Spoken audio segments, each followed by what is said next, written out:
नमस्कार विद्यार्थियों। आज हम कक्षा 8 की हिंदी पुस्तक मल्हार को समझने का प्रयास करेंगे। इस संपूर्ण पुस्तक को हम 1 या 2 वीडियो में पढ़ने और समझने का प्रयास करेंगे। इसके अध्याय संख्या 1 में स्वदेश नामक एक कविता है। तो चलिए इस कविता को समझते हैं। वह हृदय नहीं है पत्थर है, वह हृदय नहीं है पत्थर है, जिसमें स्वदेश का प्यार नहीं। जो जीवित जोश जगा न सका, उस जीवन में कुछ सार नहीं। इसका भावार्थ समझे। जिस इंसान के हृदय में अपने देश के लिए प्रति प्रेम नहीं है, उसका दिल पत्थर के समान कठोर है। जो जीवन देश के लिए उत्साह और प्रेरणा नहीं दे सकता, उसमें कोई मूल्य या उद्देश्य नहीं होता। जो चल न सका संसार संग, उसका होता संसार नहीं। जिसने साहस को छोड़ दिया, वह पहुँच सकेगा पार नहीं। अर्थात जो व्यक्ति समय और दुनिया के साथ नहीं चलता, वह समाज में पीछे रह जाता है। जो साहस छोड़ देता है, वह कभी कठिनाइयों को पार नहीं कर सकता, न ही सफलता पा सकता है। जिससे न जाति उद्धार हुआ, होगा उसका उद्धार नहीं। जो भरा नहीं है भावों से, बहती जिसमें रसधार नहीं। इसकी व्याख्या है, जिस व्यक्ति से समाज या देश का भला नहीं हो सका, वह स्वयं भी उन्नति नहीं कर सकता। जिस हृदय में भावनाएं और संवेदनाएं नहीं है, वह सूखा और नीरस होता है। वह हृदय नहीं है पत्थर है, जिसमें स्वदेश का प्यार नहीं। जिसकी मिट्टी में उगे बढ़े, पाया जिसमें दाना पानी। भावार्थ फिर दोहराया गया है कि वह दिल पत्थर है, जिसमें स्वदेश भक्ति नहीं है। जिस धरती में ने हमें जन्म दिया, पाला पोसा और भोजन पानी दिया, उसके प्रति प्रेम स्वाभाविक होना चाहिए। जिसकी मिट्टी में उगे बढ़े, पाया जिसमें दाना पानी। है माता पिता बंधु जिसमें हम हैं जिसके राजा रानी। है माता पिता बंधु जिसमें हम हैं जिसके राजा रानी। जिसने की खजाने खोले हैं, नवरत्न दिए हैं लासानी। भावार्थ वही देश है जहाँ हमारे माता पिता और परिवार और शासक रहते हैं। जिस देश ने हमें अमूल्य रत्नों और अपार धन संपदा से नवाजा है, वह अत्यंत मूल्यवान है। जिस पर ज्ञानी भी मरते हैं, जिस पर है दुनिया दीवानी। जिस पर ज्ञानी भी मरते हैं, जिस पर है दुनिया दीवानी। उस पर है नहीं पसीजा जो, क्या है वह भूखा भार नहीं। उस पर है नहीं पसीजा जो, क्या वह भूखा भार नहीं। अर्थात जिस देश पर विद्वान भी गर्व करते हैं और पूरी दुनिया जिसे पसंद करती है, अगर कोई उस देश पर भी द्रवित न हो, तो वह व्यक्ति धरती पर बोझ समान निश्चित है निसंशय निश्चित। निश्चित है निसंशय निश्चित है, जान एक दिन जाने को। है काल दीप जलता हरदम, है काल दीप जलता हरदम, जल जाना है परवानों को। भावार्थ है, यह बिल्कुल तय है कि हर किसी को एक दिन मरना है। जैसे दीप के सामने परवाने जलते हैं, वैसे ही देश प्रेमी मृत्यु को गले लगाकर अमर हो जाते हैं।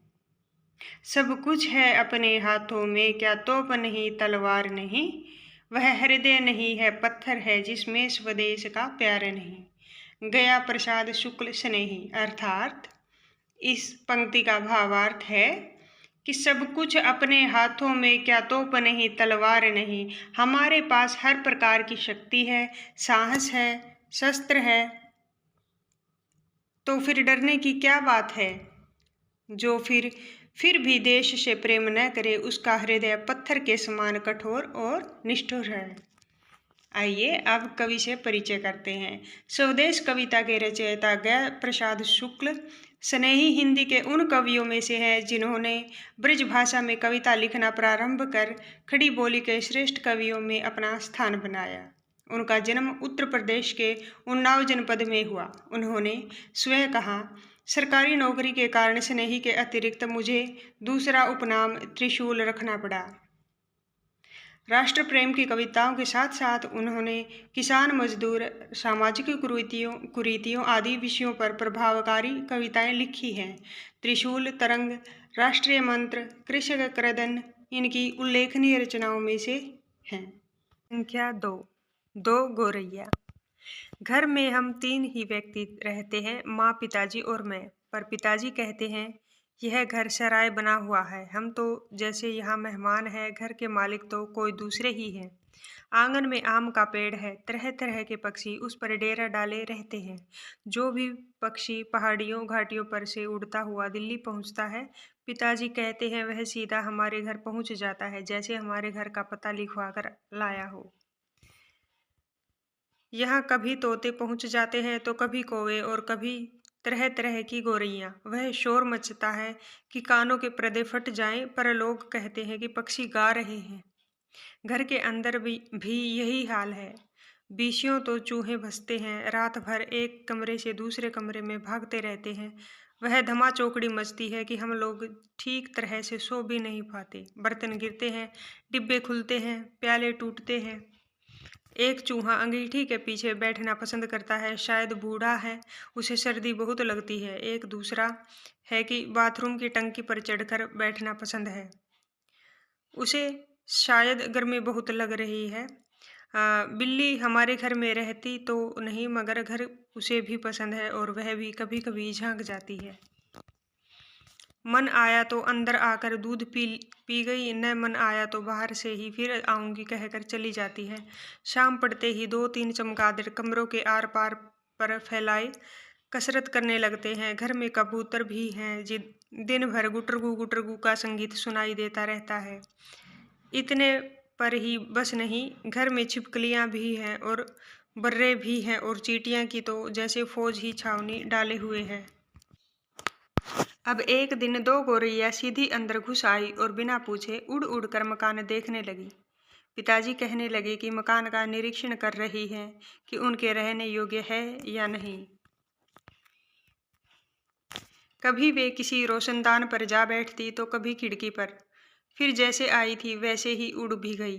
पर 2 दिन बाद हमने क्या देखा कि बैठक की छत में लगे पंखे के गोले में उन्होंने अपना बिछावन बिछा लिया है और सामान भी ले आई है, और मज़े से दोनों बैठी गाना गा रही है। जाहिर है उन्हें घर पसंद आ गया था।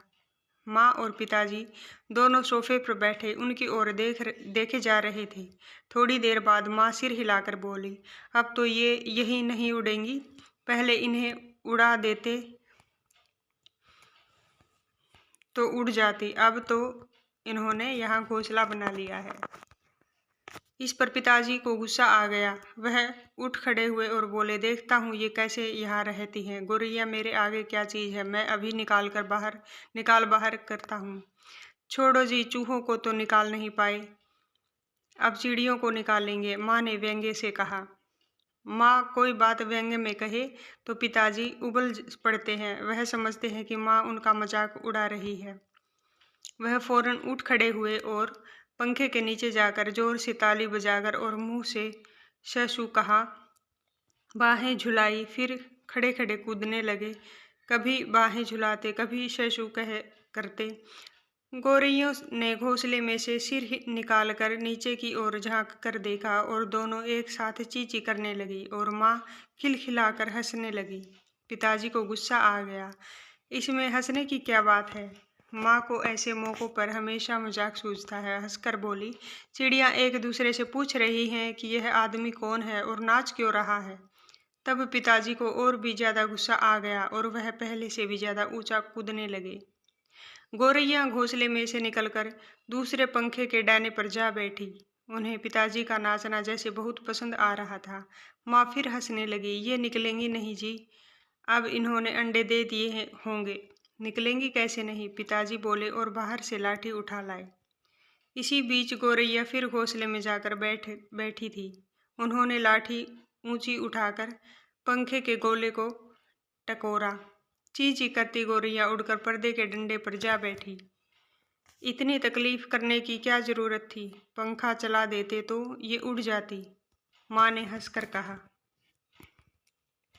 पिताजी लाठी उठाए पर्दे के डंडे की ओर लपके। एक गौरैया उड़कर किचन के दरवाजे पर जा बैठी, दूसरी सीढ़ियों वाले दरवाजे पर। माँ फिर हंस दी। तुम तो बड़े समझदार हो जी, सभी दरवाजे खुले हैं और तुम गौरैया को बाहर निकाल रहे हो। एक दरवाजा खुला छोड़ो, बाकी दरवाजे बंद कर दो, तभी ये निकलेंगी। अब पिताजी ने मुझे झिड़क कर कहा, तू खड़ा क्या देख रहा है, जा दोनों दरवाजे बंद कर दे। मैंने भागकर दोनों दरवाजे बंद कर दिए, केवल किचन वाला दरवाजा खुला रहा।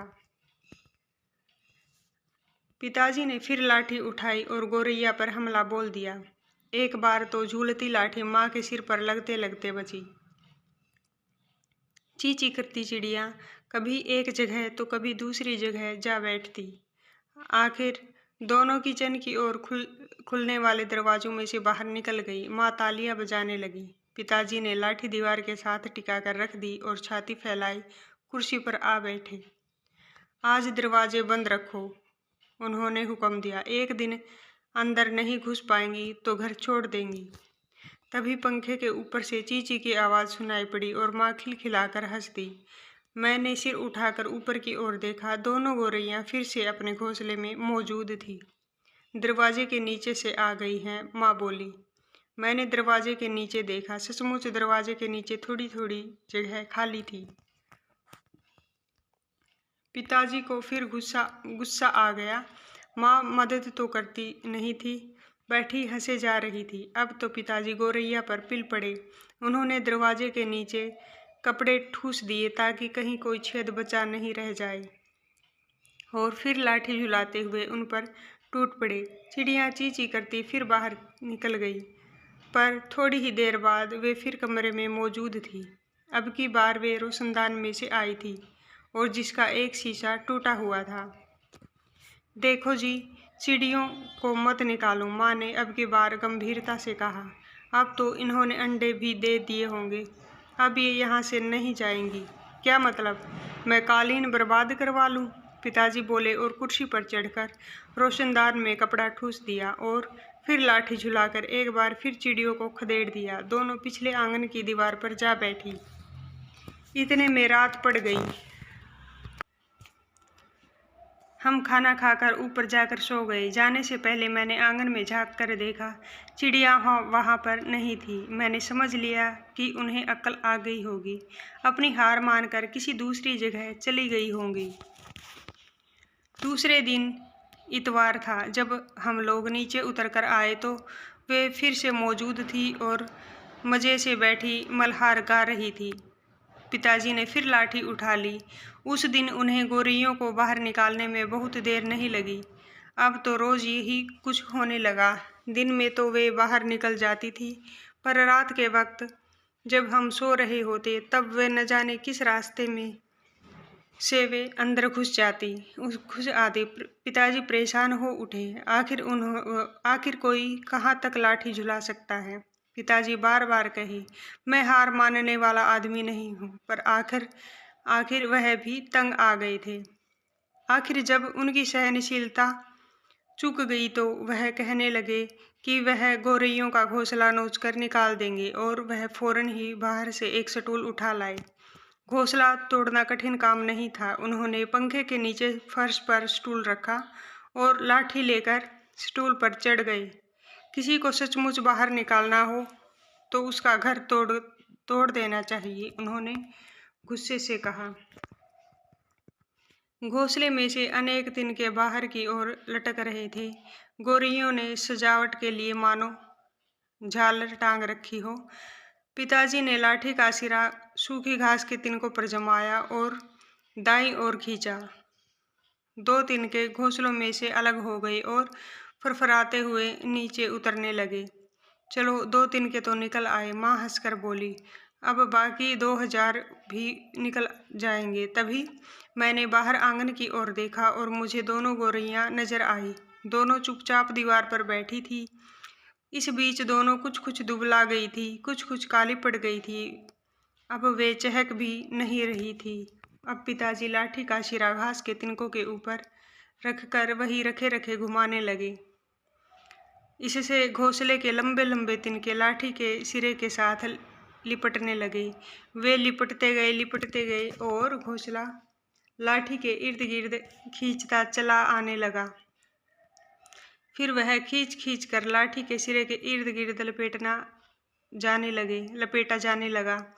सूखी घास और रुई के फाहे और धागे और थिगलियां लाठी के सिरों पर लिपकने लगी। तभी सहसा जोर की आवाज आई, ची ची ची ची। पिताजी के हाथ ठिठक गए। यह क्या गौरैया लौट आई है? मैंने झट से बाहर की ओर देखा। नहीं, दोनों गौरैया बाहर दीवार पर गुमसुम बैठी थी।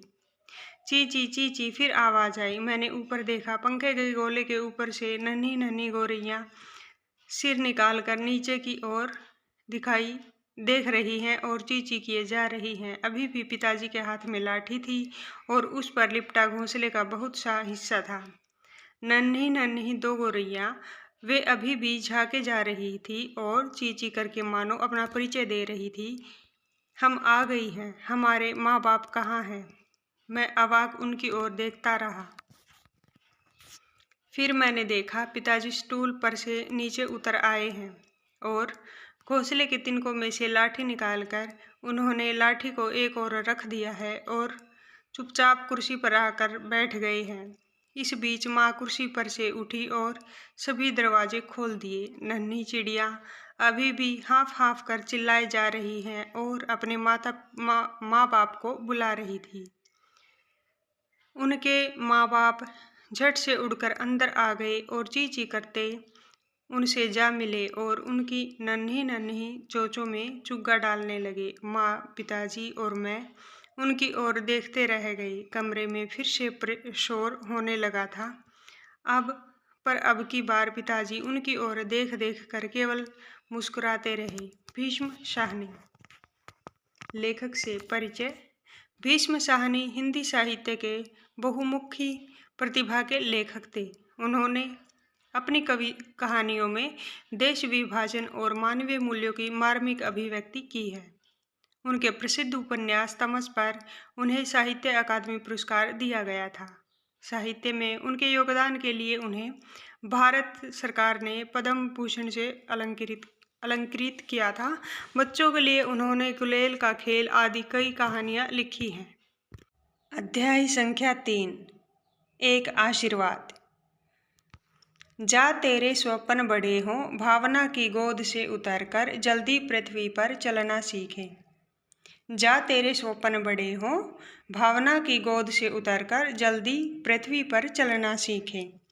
इस भाग में कवि बच्चे को आशीर्वाद देता है कि उसके सपने बड़े और ऊंचे हों। वह केवल भावनाओं और कल्पनाओं की दुनिया में न रहे, बल्कि वास्तविक जीवन में आकर जमीन पर चलना सीखे।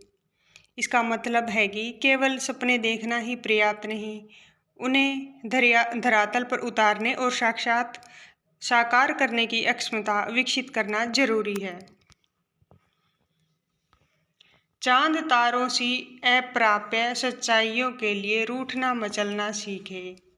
चांद तारों सी अप्राप्य सच्चाइयों के लिए रूठना मचलना सीखे। अर्थात कवि कहता है कि बच्चे को ऐसे लक्ष्यों के लिए भी कोशिश करनी चाहिए जो शुरू में असंभव प्रतीत होते हैं, जैसे चांद और तारे पाना।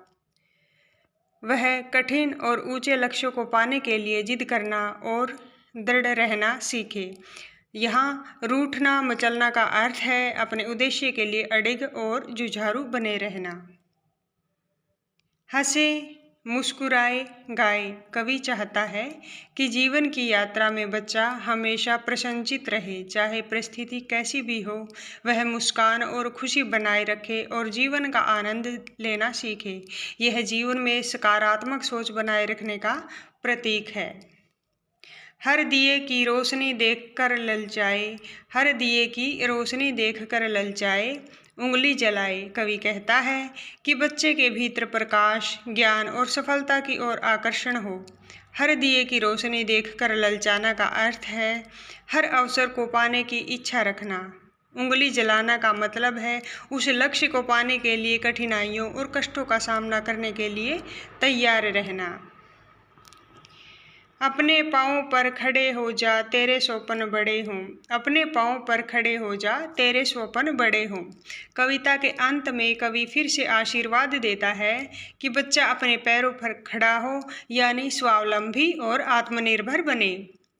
वह अपने बड़े बड़े सपनों को पूरा करने की क्षमता खुद में विकसित करे और आत्मविश्वास के साथ आगे बढ़े। दुष्यंत कुमार। अब लेखक से परिचय करते हैं। दुष्यंत कुमार हिंदी के लोकप्रिय रचनाकारों में से एक हैं। इनका जन्म बिजनौर उत्तर प्रदेश में हुआ था। वह बहुत समय में ही इन्होंने हिंदी साहित्य को बहुत कम समय में ही इन्होंने हिंदी साहित्य को विविधतापूर्ण रचनाओं एवं जीवंत भाषा में से समृद्ध किया। साय में धूप इनका सर्वाधिक चर्चित गजल संग्रह है। इनका संपूर्ण रचना संसार दुष्यंत कुमार रचनावली 4 खंडों में प्रकाशित है। अध्याय संख्या 4। पाठ का नाम है हरिद्वार। हिंदी साहित्य के सुप्रसिद्ध रचनाकार भारतेंदु हरिश्चंद्र अपनी यात्राओं के लिए चर्चित रहे हैं। उन्होंने भारत के अनेक गांवों और नगरों की यात्राएं की और उनके विषय में पत्र पत्रिकाओं में लिखा भी। प्रकृति, इतिहास, संस्कृति और पुरातत्व का अध्ययन करने में यात्राओं से उन्हें बहुत सहायता मिली। वे मानते थे कि शिक्षा की पूर्ति पुस्तकों से ही नहीं, यात्राओं से भी होती है। भारतेंदु हरिश्चंद्र 1871 ईस्वी में हरिद्वार की यात्रा पर गए थे। वे लिखते हैं, मेरा तो चित्त वहां जाते ही ऐसा प्रसन्न और निर्मल हुआ कि वर्णन के बाहर है। हरिद्वार की प्रकृति, वहाँ के पर्वतों, पक्षियों, वृक्षों और कलकल बहती गंगा, वहाँ के घाटों, लोगों, दुकानों और गंगा तट के मनोरम दृश्यों को देखकर वे अति आनंदित हुए। इस पाठ में उन्होंने कवि वचन सुधा पत्रिका के संपादन के नाम पर पत्र लिखते हुए अपनी उसी हरिद्वार यात्रा का रोचक वर्णन प्रस्तुत किया है। इस पत्र में प्रयुक्त हिंदी का स्वरूप लगभग 150 वर्ष पुराना है। श्रीमान कवि वचन सुधा संपादक महामहिम मित्र वरेशु, मुझे हरिद्वार का समाचार लिखने में बड़ा आनंद होता है कि मैं उस पुण्य भूमि का वर्णन करता हूँ जहाँ प्रवेश करने ही से मन शुद्ध हो जाता है। वह भूमि 3 और सुंदर हरे हरे पर्वतों से घिरी है, जिन पर्वतों पर अनेक प्रकार की वल्ली हरी भरी सज्जनों के शुभ मनोरथों की भांति फैलकर लहला रही है और बड़े बड़े वृक्ष भी ऐसे खड़े हैं मानो एक पैर से खड़े तपस्या करते हैं और साधुओं की भांति घाम, ओस और वर्षा अपने ऊपर सहते हैं। आहा, इनके जन्म भी धन्य है जिनसे अर्थी विमुख जाती ही नहीं। फल फूल गंध छाया पत्ते छाल बीज लकड़ी और जड़, यहाँ तक कि जले पर भी कोयले और राख से लोगों का मनोरथ पूर्ण करते हैं। सज्जन ऐसे कि पत्थर मारने से फल देते हैं। इन वृक्षों पर अनेक रंग के पक्षी चहचहाते हैं और नगर के दुष्ट बधिकों से निडर होकर कलोल करते हैं। वर्षा के कारण जब सब और हरियाली ही दिखाई पड़ती थी, मानो हरे गलीचा की यात्रियों के विश्राम के हेतु बिछायत बिछी है। एक और त्रिभुवन पावनी श्री गंगा जी की पवित्र धारा बहती है, जो राजा भगीरथ के उज्जवल कीर्ति की लता सी दिखाई देती है। जहाँ जल यहाँ का अत्यंत शीतल है और मिष्ट भी वैसा ही है मानो चीनी के पन्ने को बर्फ में जमाया है। रंग जल का स्वच्छ और श्वेत है और अनेक प्रकार के जल जंतु कलोल करते हुए यहाँ श्री गंगा जी अपना नाम नदी सत्य करती है। अर्थात जल के वेग का शब्द बहुत होता है और शीतल वायु नदी के उन पवित्र छोटे छोटे कणों को लेकर स्पर्श ही से पावन करता हुआ संचार करता है। यहाँ पर श्री गंगा जी दो धारा हो गई है। एक का नाम नीलधारा, दूसरी श्री गंगा जी ही के नाम से। इन दोनों धाराओं के बीच एक सुंदर नीचा पर्वत है और नीलधारा के तट पर एक छोटा सुंदर चुटीला पर्वत है और उसके शिखर पर चंडिका देवी की मूर्ति है। यहाँ हरि की पैड़ी नामक एक पक्का घाट है और यहीं स्नान भी होता है। विशेष आश्चर्य का विषय यह है कि यहाँ केवल गंगा नदी ही देवता है, दूसरा देवता नहीं। यूं तो वैरागियों ने मठ मंदिर कई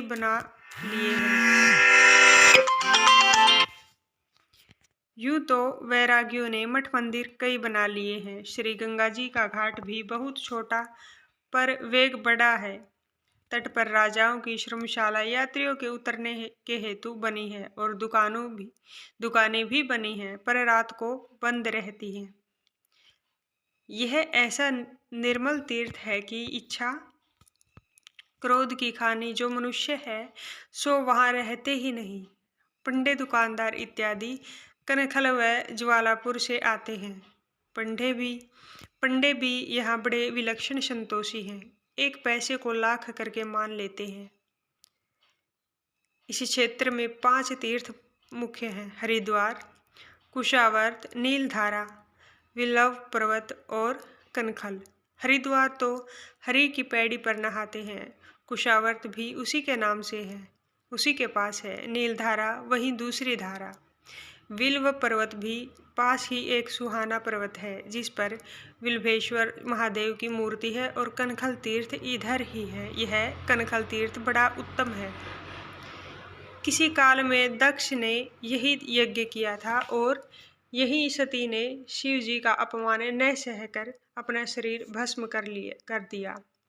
यहाँ कुछ छोटे छोटे घर भी बने हैं और भारामल जय कृष्णदास खत्री यहाँ के प्रसिद्ध धनिक हैं। हरिद्वार में यह बखेड़ा कुछ नहीं है और शुद्ध निर्मल साधुओं के सेवन योग्य तीर्थ है। मेरा तो चित्त वहां जाते ही ऐसा प्रसन्न और निर्मल हुआ कि वर्णन के बाहर है। मैं दीवान कृपाराम के घर के ऊपर के बंगले पर टिका था। यह स्थान भी उस क्षेत्र में टिकने योग्य ही है। चारों ओर से शीतल पवन आती थी।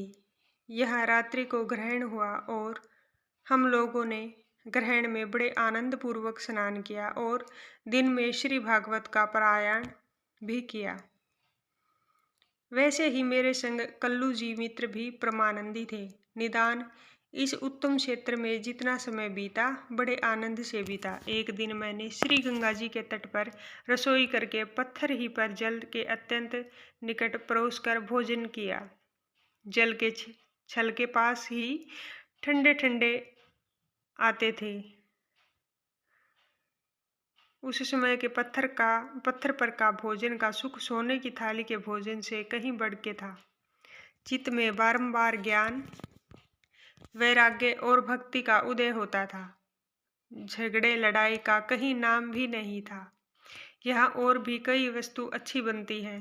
जनेऊ यहाँ का अच्छा महीन और उज्जवल बनता है।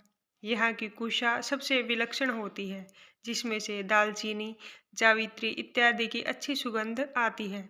मानो यह प्रत्यक्ष प्रकट होता है कि यह ऐसी पुण्य भूमि है कि यहाँ की घास भी ऐसी सुगंधमय है।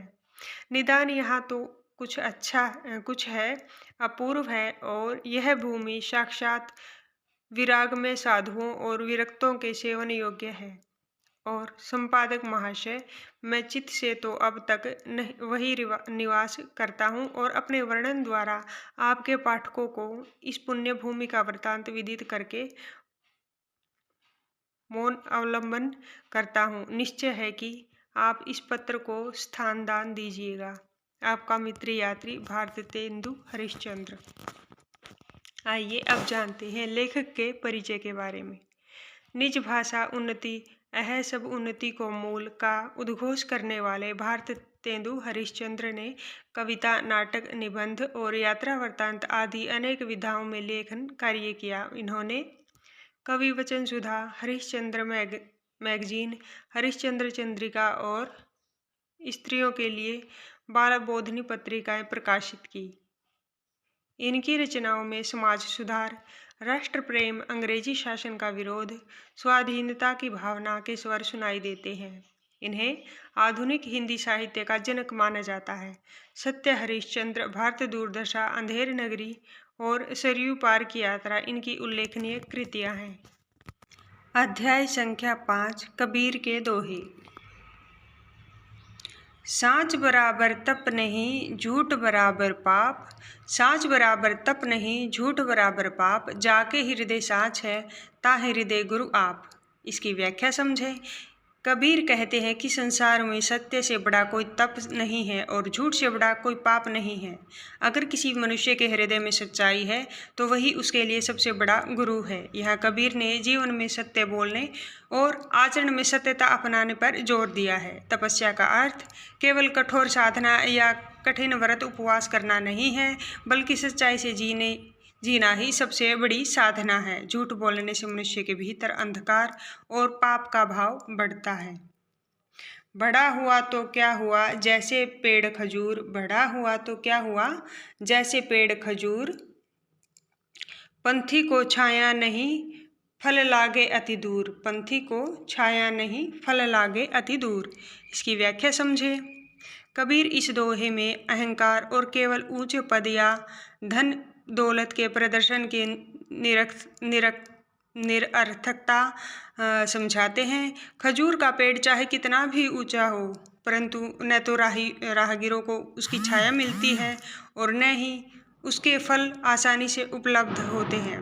उसी प्रकार यदि कोई मनुष्य सिर्फ ऊंचे पद पर बनकर दूसरों के काम न आए तो उसका बड़ा होना व्यर्थ है।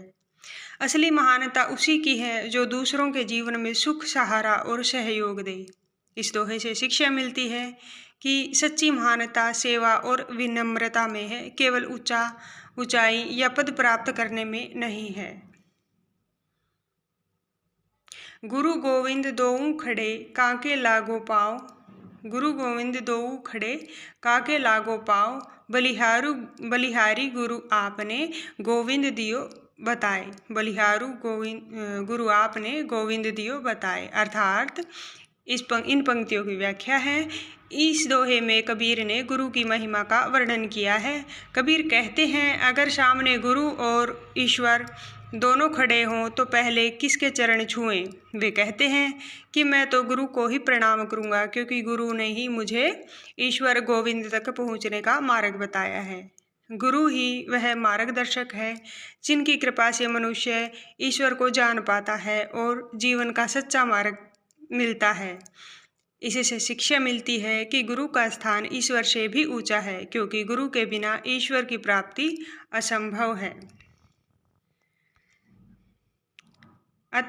अति का भला न बोलना, अति का भला न चुप। अति का भला न बोलना, अति का भला न चुप।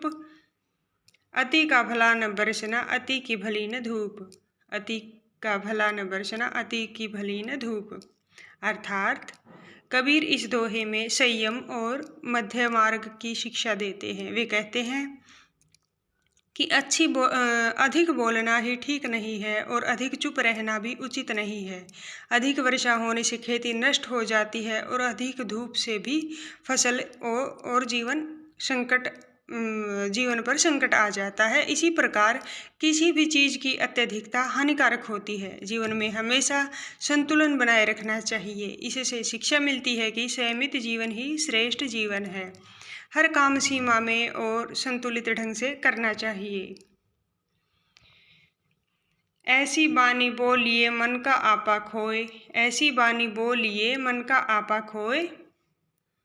ओरन को शीतल करे आपहू शीतल होए। ओरन को शीतल करे आपहू शीतल होए। अर्थात कबीर कहते हैं कि हमें ऐसी वाणी बोलनी चाहिए जिससे हमारा अहंकार मिट जाए और दूसरों के हृदय को शांति मिले। मधुर और सरल वाणी केवल दूसरों को ही आनंद नहीं देती, बल्कि स्वयं बोलने वाले को भी सुख और शांति का अनुभव होता है। कटु या कठोर वचन दूसरों को दुख पहुंचाते हैं और स्वयं के मन को भी अशांत करते हैं। शिक्षा मधुर वाणी का प्रभाव जादू जैसा होता है, इसलिए हमें हमेशा विनम्र, मधुर और सरल भाषा का प्रयोग करना चाहिए। निंदक नियरे राखिए, निंदक नियरे राखिए।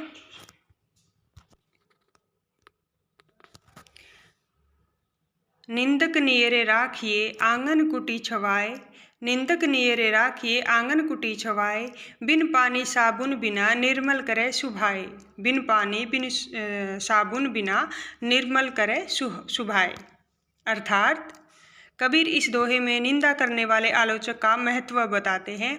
वे कहते हैं कि निंदक को अपने पास ही रखना चाहिए, यहाँ तक कि अपने आंगन में ही झोपड़ी बनाकर, क्योंकि वह बिना पानी और साबुन के ही हमारे स्वभाव और आचरण को निर्मल कर देता है। आलोचक हमारी कमियों को बताता है जिससे हम अपने दोष दूर कर सकते हैं। इससे शिक्षा मिलती है, हमें आलोचना से डरना या क्रोधित नहीं होना चाहिए, बल्कि उसे सुधार का अवसर मानना चाहिए। साधु ऐसा चाहिए जैसा सूप सुभाए, साधु ऐसा चाहिए जैसा सूप सुभाए। सार सार को गही रहे थोथा देई उड़ाए, सार सार को गही रहे थोथा देई उड़ाए। अर्थात कबीर यहाँ सच्चे साधु सज्जन व्यक्ति के गुण बताते हैं। साधु वैसा होना चाहिए जैसा सूप यानी अनाज झाड़ने का औजार होता है। सूप की विशेषता यह है कि वह अच्छे अनाज को अलग रखता है और भूसी या कचरा उड़ाकर अलग कर देता है।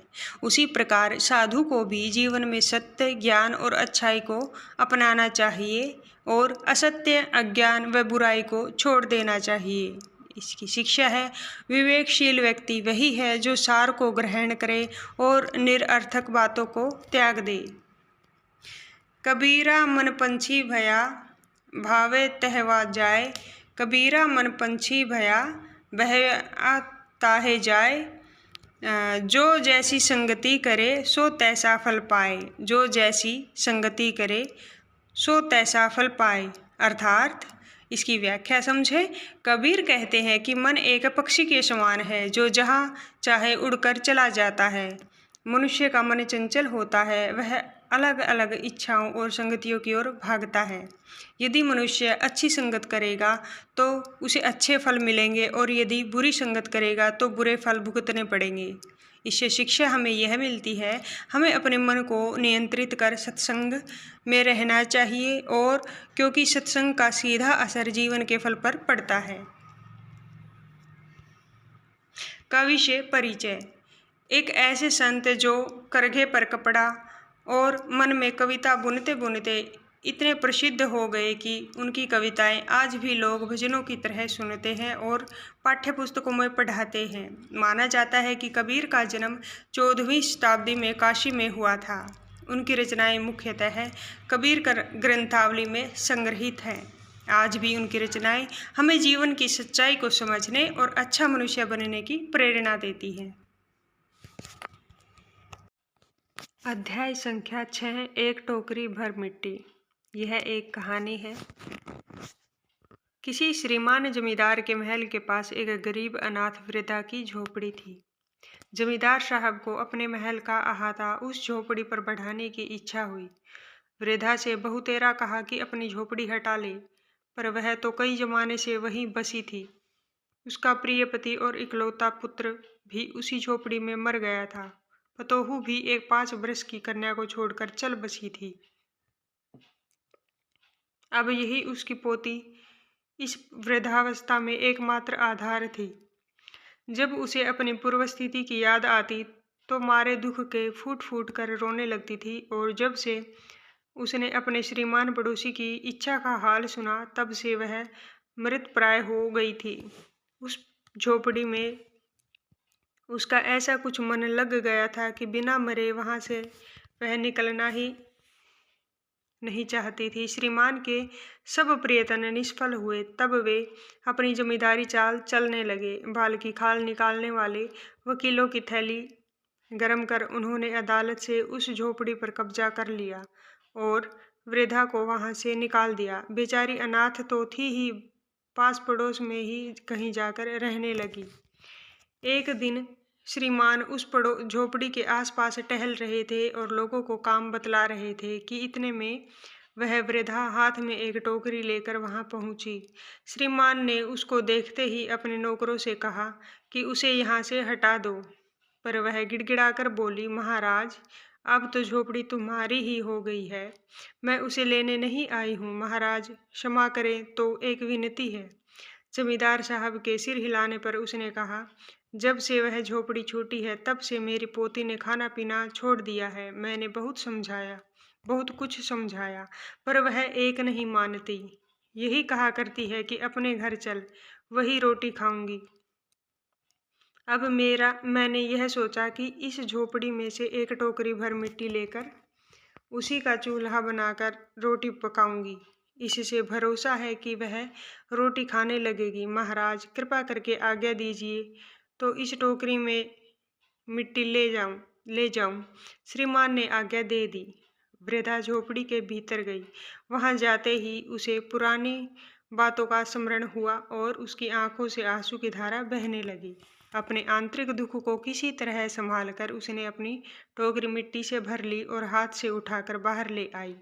फिर हाथ जोड़कर श्रीमान से प्रार्थना करने लगी कि महाराज कृपा करके इस टोकरी को जरा हाथ लगाइए, जिससे कि मैं उसे अपने सिर पर धर लूं। जमींदार साहब पहले तो बहुत नाराज हुए, पर जब वह बार बार हाथ जोड़ने लगी और पैरों पर गिरने लगी तो उनके भी मन में कुछ दया आ गई। किसी नौकर से न कहकर आप ही स्वयं टोकरी उठाने को आगे बढ़े। ज्यों ही टोकरी को हाथ लगाकर ऊपर उठाने लगे, त्यों ही देखा कि यह काम उनकी शक्ति के बाहर है। फिर तो उन्होंने अपनी सब ताकत लगाकर टोकरी को उठाना चाहा, पर जिस स्थान पर टोकरी रखी थी वहां से वह एक हाथ भी ऊंची न हुई। वह लज्जित होकर कहने लगे कि नहीं, यह टोकरी हमसे न उठाई जाएगी। यह सुनकर वृद्धा ने कहा, महाराज नाराज न हो, आपसे तो एक टोकरी भर मिट्टी उठाई नहीं जाती और इस झोपड़ी में तो हजारों टोकरियां मिट्टी पड़ी हैं। इसका भार आप जन्म भर कैसे उठा सकेंगे? आप ही इस बात पर विचार कीजिए। जमींदार साहब धनमद से गर्वित हो अपना कर्तव्य भूल गए थे, पर वृद्धा के उपयुक्त वचन सुनते ही उनकी आंखें खुल गई। कृतकर्म का पश्चाताप कर उन्होंने वृद्धा से क्षमा मांगी और उसकी झोपड़ी वापस दे दी। माधवराव सप्रे, लेखक से परिचय। हिंदी के प्रारंभिक कहानियों में एक टोकरी भर मिट्टी का भी उल्लेख आता है। इसके लेखक माधवराव सप्रे हैं। ऐसा माना जाता है कि ये लोकमान्य बाल गंगाधर तिलक की प्रेरणा से ही हिंदी में आए थे। इनकी मातृभाषा मराठी थी। इनका जन्म दमोह मध्य प्रदेश में हुआ था। इन्होंने लोकमान्य तिलक के चर्चित ग्रंथ गीता रहस्य का मराठी से हिंदी में अनुवाद किया था। स्वदेशी आंदोलन और बायकॉट इनकी प्रमुख कृतियां हैं। एक टोकरी भर मिट्टी जैसी कहानियां केवल घटनाएं नहीं सुनाती, बल्कि मिट्टी से उठते हुए उन प्रश्नों को उठाती हैं जो हमारे सामाजिक ताने बाने में गांठ बनकर अटके हैं। अध्याय संख्या 7, मत बांधो। यह एक कविता है। चलिए इसे समझने का प्रयास करते हैं। इन सपनों के पंख न काटो, इन सपनों की गति मत बांधो, इन सपनों के पंख न काटो, इन सपनों की गति मत बांधो। सौरभ उड़ जाता है नभ में, सौरभ उड़ जाता है नभ में, फिर वह लौट कहाँ आता है। बीज धूलि में गिर जाता जो, वह नभ में कब उड़ पाता है। अर्थात इसकी व्याख्या समझे।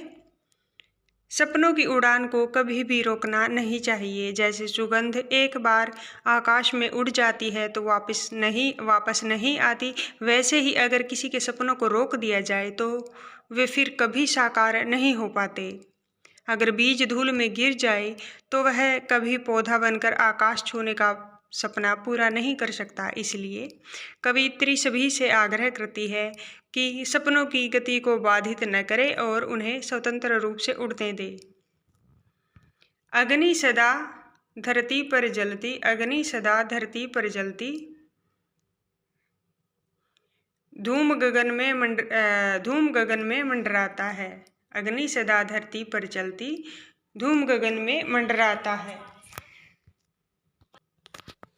सपनों में दोनों ही गति है, सपनों में दोनों ही गति है, उड़कर आंखों में आता है। इसका आरोहण मत रोको, इसका अवरोहण मत बांधो। अर्थात जिस तरह अग्नि धरती पर जलती है और उसका धुआं आकाश में घूमता रहता है, उसी प्रकार सपनों में भी ऊपर उठने और वापस धरती पर लौटने की दोनों गतियाँ होती हैं।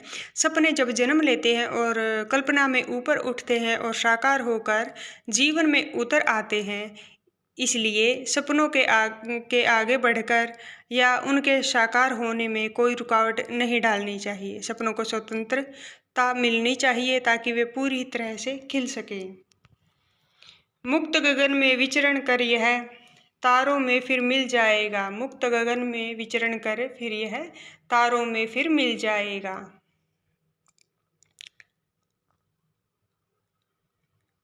मेघों से रंग और किरणों से दीप्ति लिए भू पर आएगा। मेघों से किरणों से रंग लिए दीप्ति लिए भू पर आएगा। स्वर्ग बनाने का फिर कोई शिल्प, स्वर्ग बनाने का फिर कोई शिल्प भूमि को सिखलाएगा, भूमि को सिखलाएगा। अर्थात जब सपनों को खुला आकाश मिलता है तो वे तारों में मिलकर बादलों से रंग और सूरज की किरणों से चमक लेकर फिर से धरती पर लौटते हैं। ये सपने नई रोशनी और सृजनशीलता के साथ लौटकर धरती को स्वर्ग बनाने की कला सिखाते हैं। अर्थात जब भी किसी को अपने सपनों की खुलकर उड़ने दिया जाता है तो वही सब सपने समाज में नई ऊर्जा और विचार लाते हैं। नभ तक जाने से मत रोको, धरती से इसको मत बांधो। नभ तक जाने से मत रोको, धरती से इसको मत बांधो। इन सपनों के पंख न काटो, इन सपनों की गति मत बांधो। अर्थात कवित्री समाज से अनुरोध करती है कि किसी के भी सपनों को ऊंचाइयों तक पहुंचने से न रोका जाए और न ही उन्हें धरती से बांधकर रखा जाए। सपनों के पंख कभी न काटे और उनकी गति को बाधित न करें, क्योंकि स्वतंत्र सपने ही अपने लक्ष्य को पाने में सफल होते हैं और जीवन में आगे बढ़ने की प्रेरणा देते हैं। आइए अब जानते हैं कवि से परिचय। हिंदी की सुप्रसिद्ध कवियत्री महादेवी वर्मा का जन्म फर्रुखाबाद उत्तर प्रदेश में हुआ था। उन्होंने छोटी उम्र से ही कविता लिखना आरंभ कर दिया था। बच्चों के लिए उन्होंने 12 मासा, आज खरीदेंगे हम ज्वाला, अब यह चिड़िया कहाँ रहेगी जैसी अनेक कविताएं लिखी है। इसके अतिरिक्त उन्होंने भावपूर्ण गद्य मेरा परिवार, अतीत के चलचित्र, स्मृति की रेखाएं तथा पथ के साथी भी रचना की। उनके द्वारा लिखे गए गद्य के चरित्र पाठकों को याद रह जाने वाले होते हैं। निहार, रश्मि, नीरजा, सांध्य गीत और दीपशिखा उनके चर्चित कविता संग्रह हैं। उन्हें भारतीय ज्ञानपीठ पुरस्कार से सम्मानित किया गया है। बहुमुखी प्रतिभा संपन्न महादेवी वर्मा एक चित्रकार भी थी। अध्याय संख्या 8, नए मेहमान। यह एक एकांकी है। किराए के एक छोटे से मकान में अनेक असुविधाओं और गर्मी से परेशान घर के लोग रात में सोने की तैयारी कर रहे हैं। तभी अचानक 2 ऐसे मेहमान आ जाते हैं जिन्हें घर का कोई व्यक्ति नहीं जानता है। मान न मान मैं तेरा मेहमान वाली स्थिति हो जाती है। संकोचवश उनकी खातिरदारी में जुटा एक आधुनिक शहरी मध्यम वर्गीय परिवार किन परेशानियों से जूझता है, हम इसका जीवंत चित्रण उदयशंकर भट्ट के नए मेहमान एकांकी में देख सकते हैं। पात्र परिचय।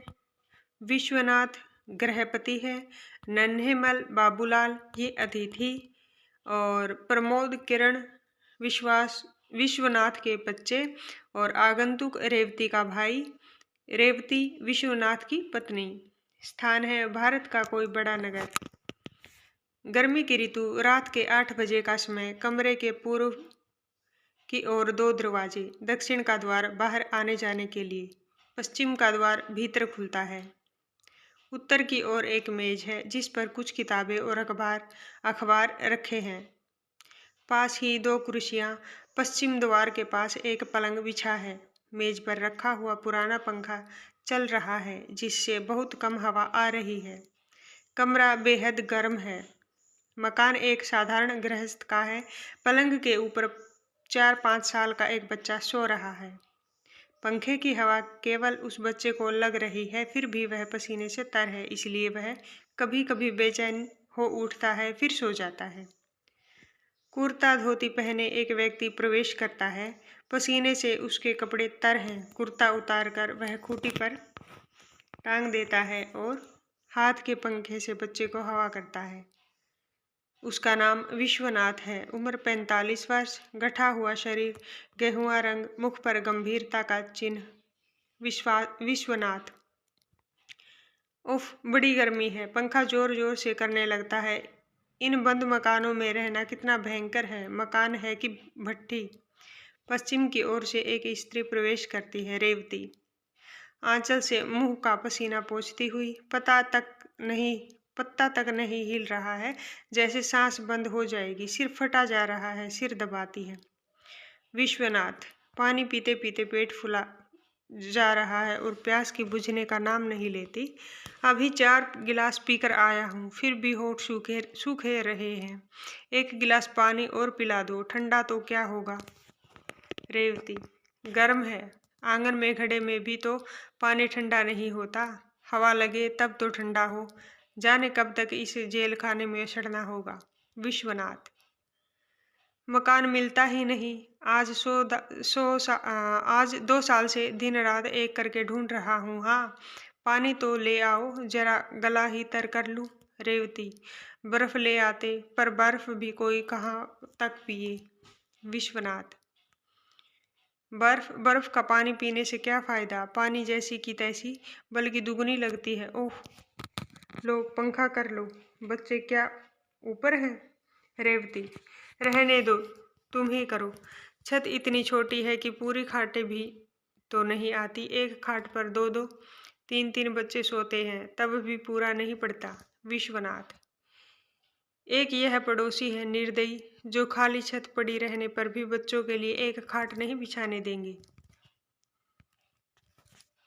रेवती: वे तो हमको मुसीबत में देखकर प्रसन्न होते हैं।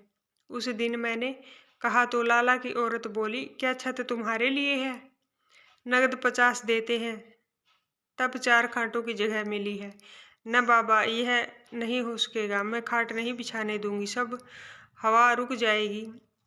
उन्हें और किसी को सोता देखकर नींद नहीं आती। विश्वनाथ: पर बच्चों के सोने में क्या हर्ज है? जरा आराम से सो सकेंगे, कहो तो मैं कहूँ। रेवती: क्या फायदा? अगर लाला मान भी लेगा तो वह नहीं मानेगी। वैसे भी मैं उसकी छत पर बच्चों का अकेला सोना पसंद नहीं करूंगी। विश्वनाथ: फिर जाने दो, मैं नीचे आंगन में सो जाया करूंगा। कमरे में भला क्या सोया जाएगा। मैं कभी कभी सोचता हूँ, यदि कोई अतिथि आ जाए तो क्या होगा।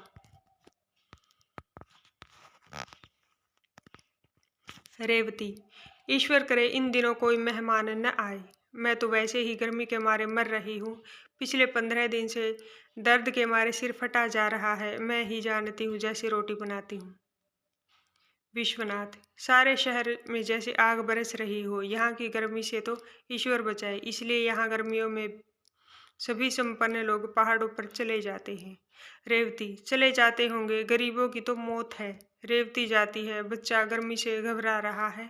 विश्वनाथ जोर जोर से पंखा करता है। विश्वनाथ: इन सुकुमार बालकों का क्या अपराध है? इन्होंने क्या बिगाड़ा है? तमाम शरीर मारे गर्मी के उबल रहा है। रेवती पानी का गिलास लेकर आती है।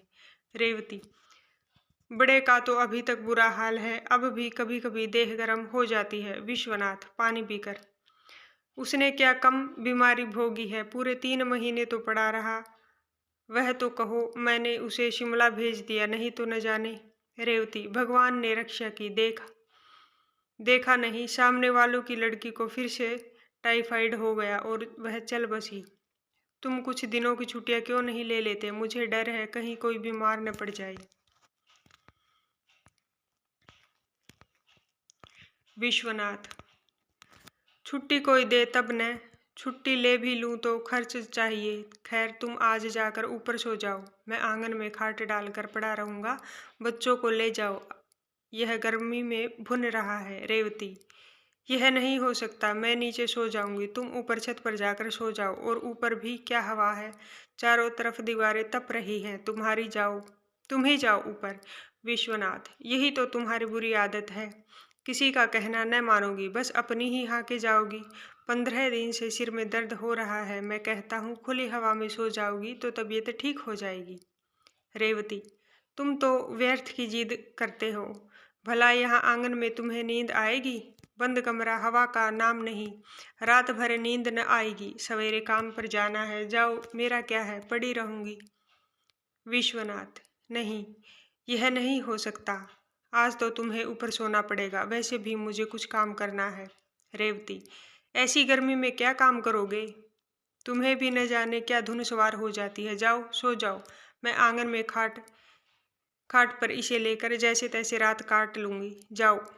विश्वनाथ, अच्छा तुम जाओ, मैं तो तुम्हारी भलाई के लिए कह रहा था, मैं ही ऊपर जाता हूँ। बाहर से कोई दरवाजा खटखटाता है। रेवती, कौन होगा? विश्वनाथ, न जाने, देखता हूँ। रेवती, हे भगवान, कोई मुसीबत न आ जाए। बच्चे को पंखा करती है, बच्चा गर्मी के मारे उठ बैठता है, पानी मांगता है, वह बच्चे को पानी पिलाती है, पंखा करती है। इसी समय 2 व्यक्तियों के साथ विश्वनाथ प्रवेश करता है। रेवती बच्चे को लेकर आंगन में चली जाती है। आगंतुक एक साधारण बिस्तर और एक संदूक लेकर कमरे में प्रवेश करते हैं। विश्वनाथ भी पीछे पीछे आता है, कमीजों के ऊपर काली बंडी, सिर पर सफ़ेद पगड़िया, बड़े की अवस्था 35 और छोटे की 24 है। बड़े की मूछें मुंह को घेरे हुए, माथे पर सलवट, छोटे की अधखटी मूछें, लंबा मुख, दोनों मैली धोतियां पहनते हैं। बड़े का नाम नन्हेमल और छोटे का नाम बाबूलाल है। इस हबड़ तबड़ में दोनों बच्चे ऊपर से उतर कर आते हैं और दरवाजे के पास खड़े होकर आगंतुकों को देखते हैं। विश्वनाथ बड़े लड़के से, प्रमोद, जरा कुर्सी इधर खिसका दो। दूसरे अतिथि से, आप इधर खाट पर आ जाइए, जरा पंखा तेज कर देना। किरण पंखा तेज करती है, किंतु पंखा वैसे ही चलता है। नन्हेमल पगड़ी के पल्ले से मुंह का पसीना पोंछकर उसी से हवा करता हुआ, बड़ी गर्मी है, क्या कहें पंडित जी, पैदल चले आ रहे हैं, कपड़े तो ऐसे हो गए कि निचोड़ दो। विश्वनाथ जी, आप लोग? बाबूलाल, चाचा, मेरे कपड़े निचोड़ कर देख लो, एक लोटे से कम पसीना नहीं निकलेगा। धोती ऐसी चरा रही है जैसे पुरानी हो, पिछले दिनों नगद 9 रुपये खर्च करके खरीदी थी।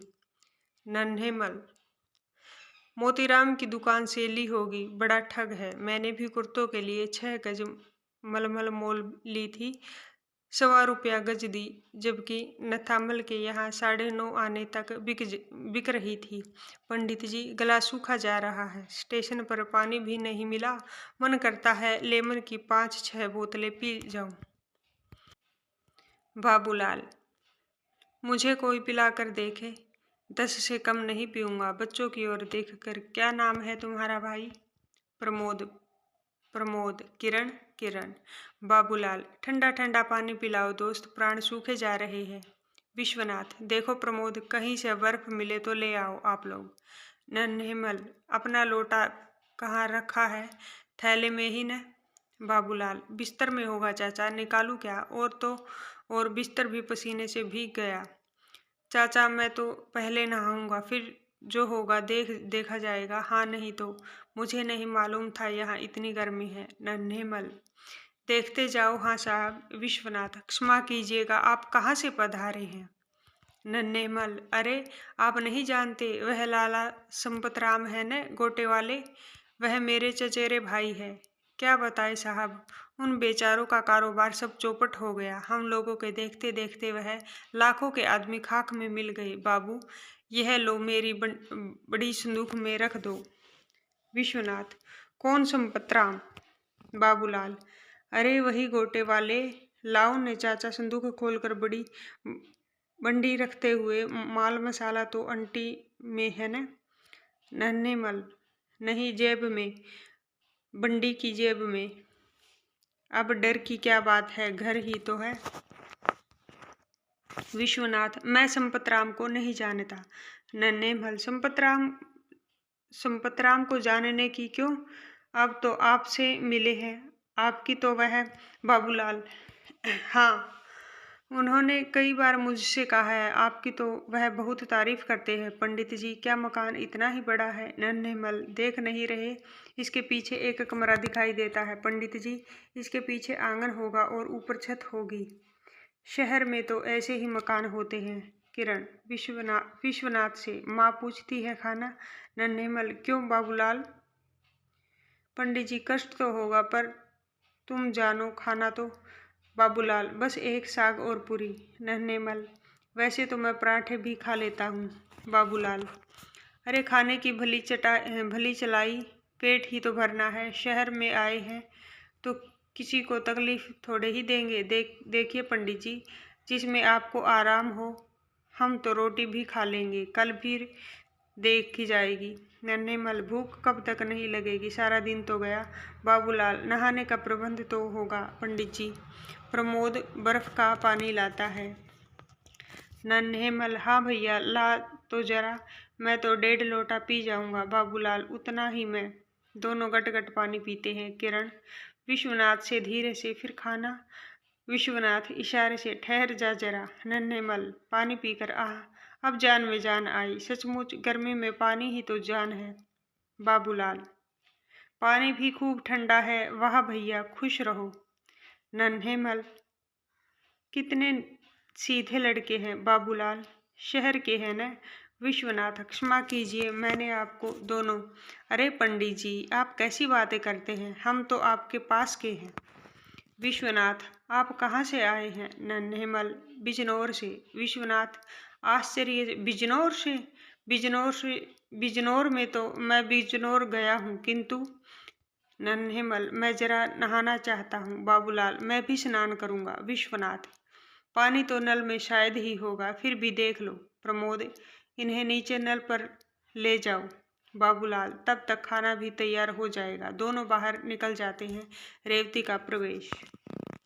रेवती, ये लोग कौन हैं? जान पहचान के तो मालूम नहीं पड़ते। विश्वनाथ, न जाने कौन है। रेवती, पूछ लो न। विश्वनाथ, क्या पूछ लूं? 2-3 बार पूछा, ठीक ठीक उत्तर ही नहीं देते। रेवती, मेरा तो दर्द के मारे सिर फटा जा रहा है। इधर पिछली शिकायत फिर बढ़ती जा रही है। पहले सोते सोते हाथ पैर सुन हो जाते थे, अब बैठे बैठे हो जाते हैं। विश्वनाथ, क्या बताऊं? जीवन में तुम्हें कोई सुख न दे सका, नौकर भी नहीं टिकता है। रेवती, पानी जो 3 मंजिल पर चढ़ाना पड़ता है, इसलिए भाग जाता है। और गर्मी क्या कम है? किसी को क्या जरूरत पड़ती है जो गर्मी में भुने? यह तो हमारा ही भाग्य है कि चने की तरह भाड़ में भुनते रहते हैं।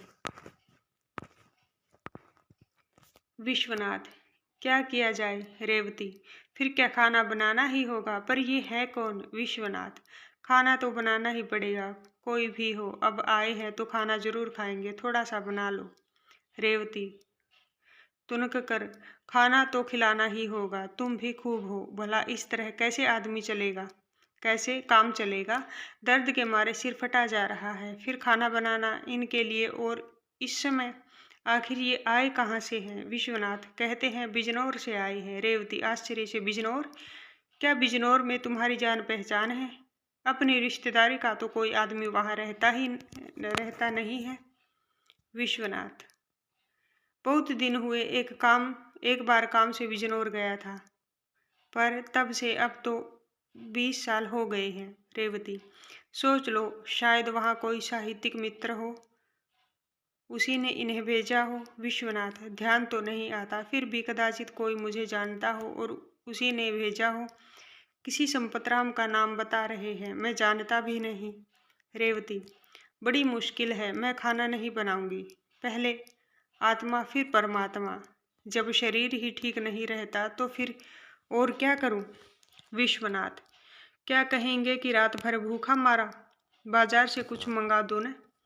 रेवती, बाजार से क्या मुफ्त में आ जाएगा? 3-4 रुपए से कम तो क्या इनका पेट भरेगा? पहले तुम पूछ लो, मैं बाद में खाना बनाऊंगी। बाबूलाल का प्रवेश। रेवती का दूसरी ओर से जाना। बाबूलाल, तबीयत अब शांत हुई, फिर भी पसीने से नहा गया हूँ। न जाने पंडित जी आप यहाँ कैसे रहते हैं? पंखा करता है। विश्वनाथ, 8-9 लाख आदमी इसी शहर में रहते हैं और उनमें से 6-7 लाख आदमी इसी तरह के मकानों में रहते हैं। ऊपर छत पर शोर मचता है। क्या क्या बात है? कैसा झगड़ा है? प्रमोद आकर उन्होंने दूसरी छत पर हाथ धो लिए। पानी फैल गया, इसलिए वह पड़ोस की स्त्री चिल्ला रही है। मैंने कहा सवेरे साफ कर देंगे। इन्हें मालूम नहीं था। विश्वनाथ, तुमने क्यों नहीं बताया कि हाथ दूसरी जगह धो? प्रमोद, मैं पानी पीने चला गया था। वहां उषा रोने लगी, उसे चुप कराया, पानी पिलाया और पंखा चलता रहा। विश्वनाथ, चलो कोई बात नहीं, उनसे कह दो कि सवेरे साफ कर देंगे।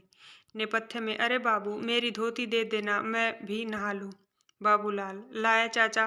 पड़ोसी का तेजी से प्रवेश। पड़ोसी, देखिए साहिब, मेहमान आपके होंगे, मेरे नहीं। मैं यह बर्दाश्त नहीं कर सकता कि मेरी छत पर इस तरह गंदा पानी फैलाया जाए। विश्वनाथ, वाकई गलती हो गई, कल सवेरे साफ करा दूंगा। पड़ोसी, आपसे रोज ही गलती होती है। विश्वनाथ, अनजान आदमी से गलती हो ही जाती है, उसे क्षमा कर देना चाहिए, कल से ऐसा नहीं होगा। पड़ोसी, होगा क्यों नहीं, रोज होगा, रोज होता है। अभी उसी दिन आपके एक और मेहमान ने पानी फैला दिया था, फिर वह हमारी खाट बिछा कर लेट गया था। विश्वनाथ, मैंने समझा तो दिया था, फिर तो वह आदमी खाट पर नहीं लेटा था। पड़ोसी, तो आपके यहाँ इतने मेहमान आते ही क्यों हैं? यदि मेहमान बुलाने हो तो बड़ा सा मकान लो। विश्वनाथ, यह भी आपने खूब कहा कि इतने मेहमान क्यों आते हैं। अरे भाई, मेहमानों को क्या मैं बुलाता हूँ? खैर, आप क्षमा करें, अब आगे ऐसा नहीं होगा। पड़ोसी, कहाँ तक कोई क्षमा करे? अक्षमा अक्षमा, बस एक ही बात याद कर ली है, क्षमा। पड़ोसी चला जाता है। दोनों अतिथि आते हैं। दोनों, क्या बात है? विश्वनाथ, कुछ नहीं, आप धोतिया छज्जे पर सुखा दें। नन्हेमल, सचमुच हमारी वजह से आपको बहुत कष्ट हुआ। भैया, जरा सा पानी और पिला दो। उफ, बड़ी गर्मी है। हाँ साहब, खाने में क्या देरदार है। बात यह है कि नींद बड़े जोर से आ रही है। विश्वनाथ, देखिए, मैं आपसे एक दो बात पूछना चाहता हूँ। नन्हेमल, हाँ हाँ पूछिए। मालूम होता है आपने हमें पहचाना नहीं है। विश्वनाथ, जी हाँ, बात यह है कि मैं बिजनौर गया तो अवश्य हूँ, पर बहुत दिन हो गए हैं। नन्हेमल, तो क्या हर्ज है, कभी कभी ऐसा भी हो जाता है। हम तो आपको जानते हैं, कई बार आपको देखा भी है। बाबूलाल, लाला भानामल की लड़की की शादी में आप नजीबाबाद गए थे। नन्हेमल, अरे दूर क्यों जाते हो, अभी पिछले साल आप मुरादाबाद गए थे। विश्वनाथ, हाँ, पिछले साल मैं लखनऊ जाते हुए 2 दिन के लिए जगदीश प्रसाद के पास मुरादाबाद ठहरा था। नन्हेमल, हाँ, सेठ जगदीश प्रसाद के यहाँ हमने आपको देखा था। बाबूलाल, उनकी आटे की मिल है क्या? कहने हैं उनके बड़े आदमी हैं, हम उन्हीं के रिश्तेदार हैं। विश्वनाथ, पर उनका तो प्रेस है। नन्हेमल, प्रेस भी होगा, उनकी एक बड़ी मिल भी है। अब एक और गन्ने की मिल बिजनौर में खुल रही है। बाबूलाल, अगले महीने तक खुल जाएगी। हाँ भैया, पानी ले आए। लो चाचा, पहले तुम पी लो। विश्वनाथ, तो आप कोई चिट्ठी विट्ठी लाए हैं? दोनों सपसपाकर, चिट्ठी चिट्ठी तो नहीं लाए हैं। नन्हेमल, संपतराम ने कहा था कि स्टेशन से उतरकर सीधे रेलवे रोड चले जाना, वहाँ कृष्णा गली में वह रहते हैं। विश्वनाथ, पर कृष्णा गली तो यहाँ 6 है, कोई भी कौन सी गली में बताया था? नन्हेमल, 6 हैं, बहुत बड़ा शहर है साहब, हमें तो यह मालूम नहीं है, शायद बताया हो, याद ही नहीं रहा हो, याद ही नहीं रहा। विश्वनाथ खिंचकर, जिसके यहाँ आपको जाना है उसका नाम भी तो बताया होगा।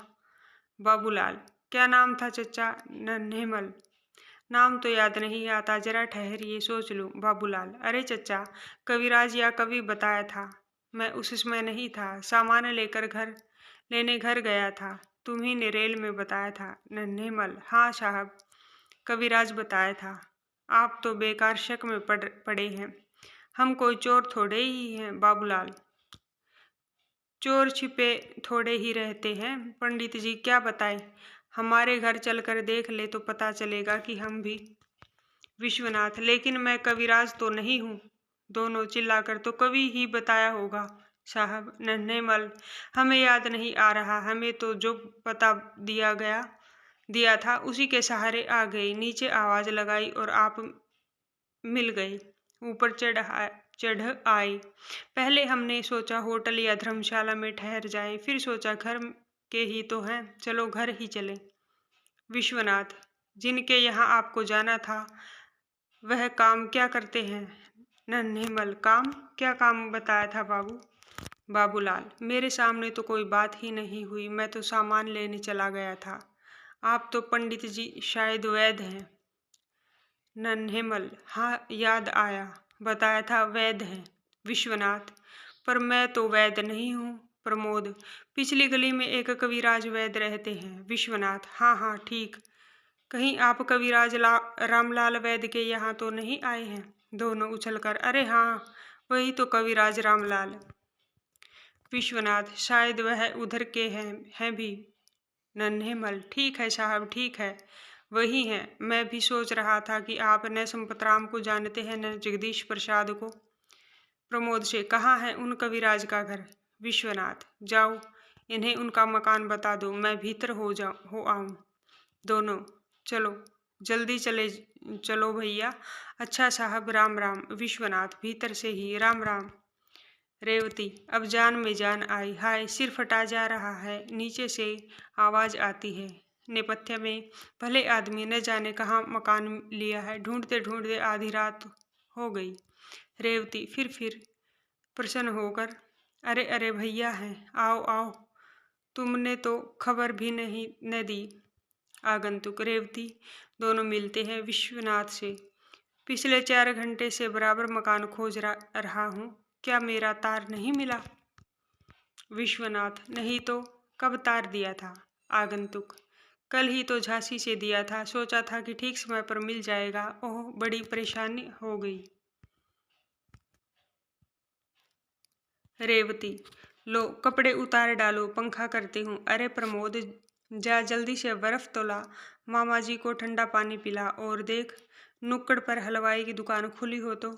आगंतुक, भाई बहुत बड़ा शहर है, वह तो कहो, मैं भी ढूंढ कर ही रहा, नहीं तो न जाने कहाँ होटल या धर्मशाला में रहना पड़ता। बड़ी गर्मी है, मैं जरा बाथरूम जाना चाहता हूँ। विश्वनाथ, हाँ हाँ अवश्य, सामने चले जाइए। आगंतुक, एक बार तो जी में आया कि सामने होटल में ठहर जाऊं, शायद रात को आप लोगों को कोई कष्ट हो। रेवती, ऐसा क्यों सोचते हो? कष्ट काहे का, यह तो हम लोगों का कर्तव्य था। अच्छा तुम तैयार हो, मैं खाना बनाती हूँ। आगंतुक, भाई देखो इस समय खाना वाना रहने दो, मैं पानी पीकर सो जाऊंगा, वैसे मुझे भूख भी नहीं है। रेवती जाती हुई लौटकर, कैसी बातें करते हो भैया, मैं अभी खाना बनाती हूँ। आगंतुक, इतनी गर्मी में रहने दो न। विश्वनाथ, तुम नहाने को तो जाओ। आगंतुक जाता है, रेवती से, कहो अब। रेवती, अब क्या, मैं खाना बनाऊंगी, भैया भूखे नहीं सो सकते। उदय शंकर भट्ट। अब जानते हैं कवि के परिचय के बारे में, लेखक के परिचय के बारे में। अभी आपने जो एकांकी पढ़ी उसके लेखक हैं उदय शंकर भट्ट। उनका जन्म उत्तर प्रदेश के इटावा में हुआ। परिवार में साहित्यिक वातावरण था, इसलिए उनकी साहित्य में अधिक रुचि थी। इन्होंने रेडियो के लिए अनेक नाट्य लिखे, साथ ही नाटकों तथा फिल्मों में अभिनय भी किया है। इन्होंने कविता और उपन्यास भी लिखे हैं, लेकिन नाटक व एकांकी के क्षेत्र में इन्हें विशेष प्रसिद्धि मिली है। इनका लोक प्रलोक उपन्यास और पर्दे के पीछे एकांकी संग्रह बहुत ही चर्चित रहे हैं। अध्याय संख्या 9, आदमी का अनुपात। यह एक कविता है।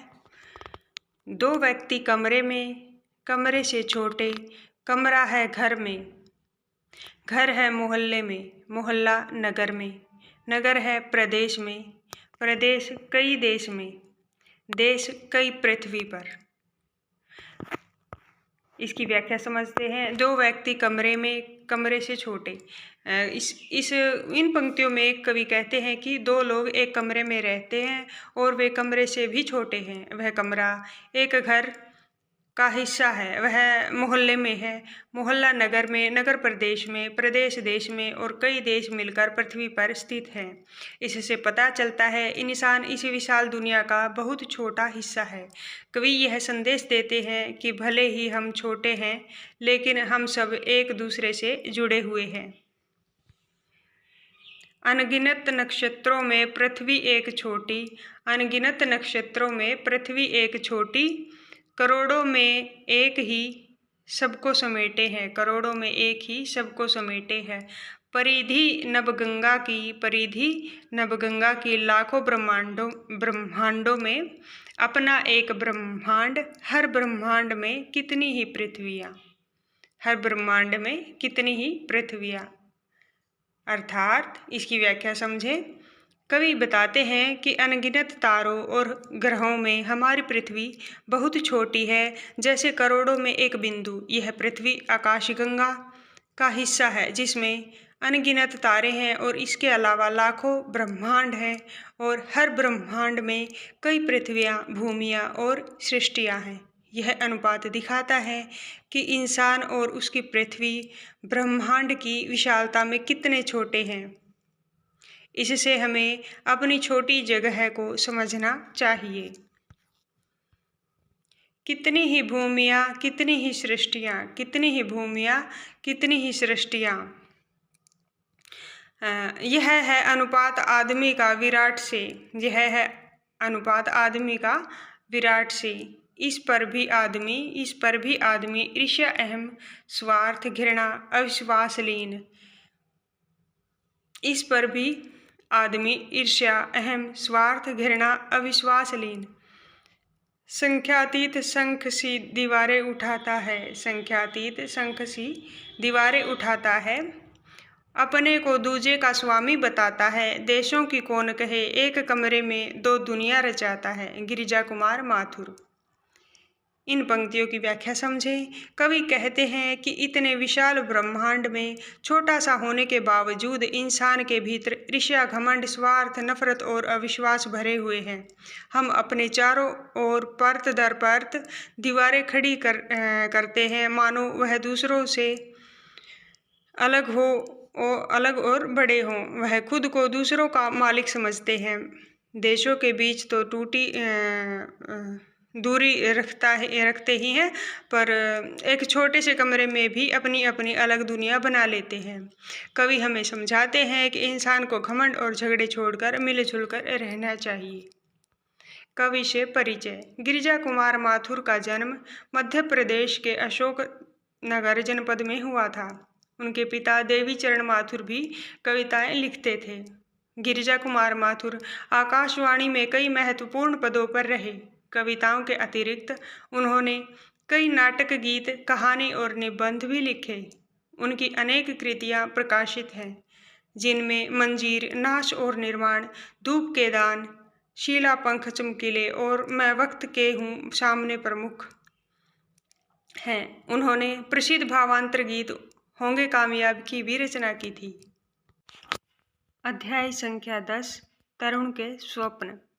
नेताजी सुभाष चंद्र बोस ऐसे स्वाधीन, संपन्न समाज और राष्ट्र का सपना देखते थे जिसमें व्यक्ति सब दृष्टियों से मुक्त हो और समाज तथा राष्ट्र की सेवा में समान रूप से भागीदार बने। वे अपने उद्बोधनों में नारी मुक्ति और सभी को शिक्षा और समान अवसर मिलने की बात भी करते थे। अपना यह स्वप्न वे युवाओं को सौंपना चाहते थे, जिससे आदर्श समाज और आदर्श राष्ट्र का रूप साकार हो सके। आइए अब हम नेताजी के उस उद्बोधन के विषय में जानते हैं जो उन्होंने मेदिनीपुर जिला युवक सम्मेलन में 29 दिसंबर 1929 को युवाओं को संबोधित करते हुए प्रकट किया था। स्वप्न तो अनेकों ने देखा। हमारे नेता स्वर्गीय देशबंधु चित्तरंजन दास ने भी एक स्वप्न देखा था। वही स्वप्न उनकी शक्ति का उत्स बना और उनके आनंद का निर्झर रहा। उनके स्वप्न के उत्तराधिकारी आज हम हैं। इसलिए हमारा भी अपना एक स्वप्न है। इसी स्वप्न की प्रेरणा से हम उठते हैं, बैठते हैं, चलते हैं, फिरते हैं और लिखते हैं, भाषण देते हैं, काम काज करते हैं। वह स्वप्न या आदर्श क्या है, हम चाहते हैं एक नया सर्वांगीण स्वाधीन संपन्न समाज और उस पर एक स्वाधीन राष्ट्र। उस समाज में व्यक्ति सब दृष्टियों से मुक्त हो तथा समाज के दबाव से वह मरे नहीं। उस समाज में जाति भेद का स्थान नहीं हो। उस समाज में नारी मुक्त होकर समाज व राष्ट्र के पुरुषों की तरह समान अधिकार का उपभोग करे और समाज तथा राष्ट्र की सेवा में समान रूप से हिस्सा ले। उस समाज में अर्थ की विषमता न हो। उस समाज में प्रत्येक व्यक्ति शिक्षा और उन्नति का समान सुअवसर पाए। जिस समाज में कर्म और कर्म की पूरी मर्यादा होगी और आलसी तथा अकर्मण्य के लिए कोई स्थान नहीं रहेगा, वह राष्ट्र किसी भी विजातीय प्रभाव से हर प्रकार से मुक्त रहेगा। जो राष्ट्र हमारे स्वदेशी समाज के यंत्र के रूप में काम करेगा, सर्वोपरि वह समाज और राष्ट्र भारतवासियों का अभाव मिटाएगा या भारतवासी के आदर्श को सार्थक बनाकर ही स्थिर नहीं होगा, बल्कि विश्व मानव के समक्ष आदर्श समाज और आदर्श राष्ट्र के रूप में गण्य होगा। मैं ऐसे समाज और ऐसे राष्ट्र का ही स्वप्न देखता रहा हूँ। यह स्वप्न मेरे समक्ष नित्य एवं अखंड सत्य है। इस सत्य की प्रतिष्ठा के लिए सब कुछ किया जा सकता है, हर प्रकार का त्याग किया जा सकता है, हर संकट को सहा जा सकता है और इस स्वप्न को सार्थक बनाने के दौरान प्राण देना भी है तो वह मरण है स्वर्ग समान। ऐ मेरे तरुण भाइयों, तुम्हें देने लायक मेरे पास कुछ भी नहीं है सिर्फ यही स्वप्न जो हमें असीम शक्ति और अपार आनंद देता है, जो मेरे क्षुद्र जीवन को भी सार्थक बनाता है। यह स्वप्न मैं तुम्हें उपहार स्वरूप देता हूँ, स्वीकार करो। सुभाष चंद्र बोस। लेखक से परिचय। उड़ीसा राज्य के कटक नगर में जन्मे सुभाष चंद्र बोस को पूरे देश नेताजी के नाम से जानता है। भारत के स्वतंत्रता संग्राम में उनका उद्देश्य स्पष्ट था, भारत को अंग्रेजी शासन से मुक्त कराना। ब्रिटिश शासन के विरुद्ध संघर्ष करते हुए उन्हें कई बार जेल भी जाना पड़ा। स्वतंत्रता की लड़ाई में उनकी दूरदर्शिता का पता तब चलता है जब उन्होंने आज़ाद हिंद फौज का नेतृत्व संभाला। सन 1857 में भारतीय सैनिकों ने स्वतंत्रता प्राप्ति के लिए जिस तरह एकजुट होकर युद्ध किया, उसके बाद सुभाष चंद्र बोस ही ऐसे महान सेनानी हुए जिन्होंने आज़ाद हिंद फौज के माध्यम से एकजुट होकर अंग्रेजों को चुनौती दी। उन्होंने सैनिकों को दिल्ली चलो और जय हिंद का नारा दिया। सुभाष चंद्र बोस ने भारत को स्वतंत्रता दिलाने के लिए क्रांति का ऐसा बिगुल बजाया कि पूरा देश जय हिंद के नारों से गूंज उठा। उन्होंने तुम मुझे खून दो, मैं तुम्हें आज़ादी दूंगा जैसा प्रेरक नारा भी दिया। सुभाष चंद्र बोस ने एक स्वाधीन राष्ट्र और आत्मनिर्भर समाज का स्वप्न देखा। उनके जीवन के विषय में जानना भारतीय स्वतंत्रता आंदोलन के इतिहास को जानना है। द इंडियन स्ट्रगल उनकी चर्चित पुस्तक है। प्रकाशन विभाग, भारत सरकार ने नेताजी सुभाष चंद्र बोस का वागम्य संपूर्ण लेखन प्रकाशित किया है। इस प्रकाशन में उनके उपलब्ध सभी कार्यों, पत्रों, टिप्पणियों, भाषणों आदि को भी सम्मिलित किया गया है।